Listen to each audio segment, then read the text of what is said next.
Hi, I'm Kyle, and welcome to Bedtime Verses with Kyle. Just a little poetry to help you get ready for bed. Tonight we'll be looking at something by John Milton, one of my favorite poets. It's called On the Morning of Christ's Nativity, written in 1629, and this is the hymn part. Okay, here we go. The hymn.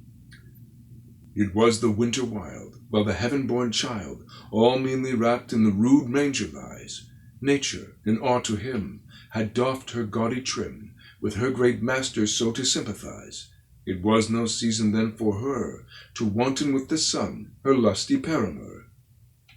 Only with speeches fair she woos the gentle air, to hide her guilty front with innocent snow, and on her naked shame pollute with sinful blame the saintly veil of maiden white to throw, confounded that her Maker's eyes should look so near upon her foul deformities. But he, her fears to cease, sent down the meek-eyed Peace. She, crowned with olive green, came softly sliding down through the turning sphere, his ready harbinger, with turtle wing the amorous clouds dividing, and waving wide her myrtle wand, she strikes a universal pace through sea and land. No war or battle sound was heard the world around. The idle spear and shield were high uphung. The hooked chariot stood, unstained with hostile blood. The trumpet spake not to the armed throng, and kings sat still with awful eye, as if they surely knew their sovereign lord was by. But peaceful was the night, wherein the Prince of Light his reign of peace upon the earth began. The winds with wonder whist, smoothly the waters kissed, whispering new joys to the mild ocean, who now hath quite forgot to rave, while birds of calm sit brooding on the charmed wave. The stars, with deep amaze, stand fixed in steadfast gaze, bending one way their precious influence, and will not take their flight from all the morning light, or Lucifer, that often warned them hence, but in their glimmering orbs did glow, until their Lord himself bespake, and bid them go. And though the shady gloom had given day her room, the sun himself withheld his wonted speed, and hid his head of shame, as his inferior flame the new enlightened world no more should need. He saw a greater sun appear than his bright throne or burning axle-tree could bear. The shepherds on the lawn, or ere the point of dawn, sat simply chatting in a rustic row. Full little thought they then that the mighty Pan was kindly come to live with them below. Perhaps their loves, or else their sheep, was all that did their silly thoughts so busy keep. When such music sweet their hearts and ears did greet, as never was by mortal finger strook, divinely warbled voice answering the stringed noise, as all their souls in blissful rapture took. The air, such pleasure loath to lose, with thousand echoes still prolongs each heavenly close. Nature, that heard such sound beneath the hollow round of Cynthia's seat the airy region thrilling, now was almost won to think her part was done, and that her reign had here its last fulfilling. She knew such harmony alone could hold all heaven and earth in happier union. At last surrounds their sight a globe of circular light, that with long beams the shamefaced night arrayed. The helmed cherubim and sworded seraphim are seen in glittering ranks with wings displayed, harping in loud and solemn choir, with unexpressive notes, to heaven's new-born heir. Such music, as 'tis said, before was never made, but when of old the sons of morning sung, while the Creator great his constellations set, and the well-balanced world on hinges hung, and cast the dark foundations deep, and bid the weltering waves their oozy channel keep. Ring out, ye crystal spheres, once bless our human ears, if ye have power to touch our senses so, and let your silver chime move in melodious time, and let the bass of heaven's deep organ blow, and with your ninefold harmony make up full consort of the angelic symphony. For if such holy song enwrap our fancy long, time will run back and fetch the age of gold, and speckled vanity will sicken soon and die, and leprous sin will melt from earthly mold, and hell itself will pass away, and leave her dolorous mansions of the peering day.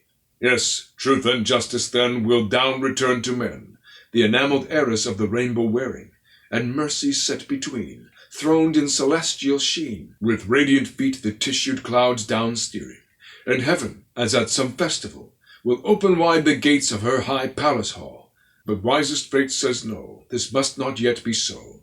The babe lies yet in smiling infancy, that on the bitter cross must redeem our loss, so both himself and us to glorify.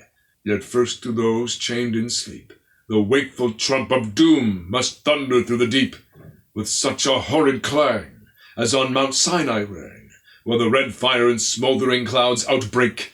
The aged earth, aghast with terror of that blast, shall from the surface to the centre shake, when at the world's last session the dreadful judge in middle air shall spread his throne. And then at last our bliss, full and perfect is, but now begins. For from this happy day the old dragon underground, in straiter limits bound, not half so far casts his usurped sway, and wroth to see his kingdom fail, swinges the scaly horror of his folded tail.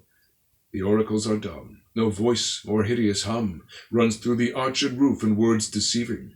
Apollo from his shrine can no more divine, will hollow shriek the steep of Delphos leaving. No nightly trance or breathed spell inspires the pale-eyed priest from the prophetic cell. The lonely mountains o'er, and the resounding shore, a voice of weeping heard and loud lament, edged with poplar pale, from haunted spring and dale, the parting genius is with sighing sent. With flower inwoven tresses torn, the nymphs in twilight shade of tangled thickets mourn. In consecrated earth, and on the holy hearth, the Lars and Lemures moan with midnight plaint. In urns and altars round, a drear and dying sound affrights the flamens at their service quaint, and the chill marble seems to sweat, while each peculiar power forgoes his wonted seat. Peor and Baalim forsake their temples dim, with that twice battered god of Palestine, and mooned Ashtaroth, heaven's queen and mother both, now sits not girt with Taper's holy shrine.